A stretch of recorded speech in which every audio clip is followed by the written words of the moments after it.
Members of Governor J.B. Pritzker's Inner Circle met with Chicago Bears executives today to discuss how the state might help fund a new stadium on Chicago's lakefront. CBS 2's Sabrina Franza is live for us in our newsroom. And Sabrina, what happened in that meeting? Jim Reed, the meeting was not in person, but virtual, and notably absent the governor himself. Governor J.B. Pritzker has expressed doubt that this would be a good idea for Illinois taxpayers. Now it's up to the Bears to convince his team otherwise. After today, they don't seem like they have. In a statement, the governor's press secretary just told us, quote, as the governor has said, the current proposal is a non-starter for the state. In order to subsidize a brand new stadium for a privately owned sports team, the governor would need to see a demonstrable and tangible benefit to the taxpayers of Illinois.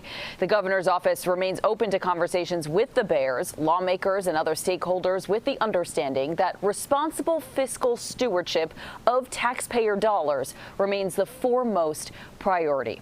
Last week, the Bears unveiled their plans for a brand new stadium, and Mayor Brandon Johnson promised Chicago taxpayers would not be on the hook for that bill. Though the project isn't just the stadium itself with a dome to cover it, it also includes surrounding park area and infrastructure around the museum campus. The new stadium is projected to cost $3.2 billion.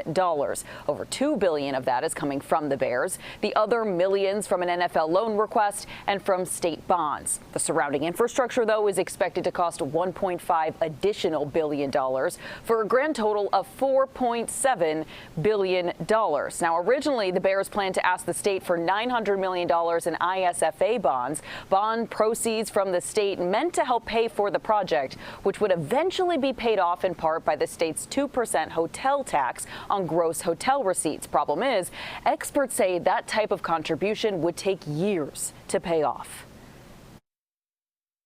The financing up front is very valuable to the team because it's going to be difficult to come up with $900 million on their own.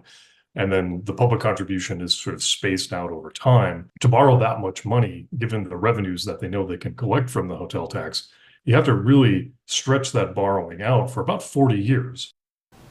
Now, it's still not clear how the Bears plan to pay for the remaining infrastructure costs. They previously suggested asking the city, to ask the state, to ask the federal government for those funds.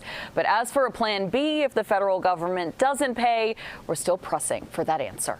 In the newsroom, Sabrina Franza, CBS 2 News. Sabrina, thank you so much.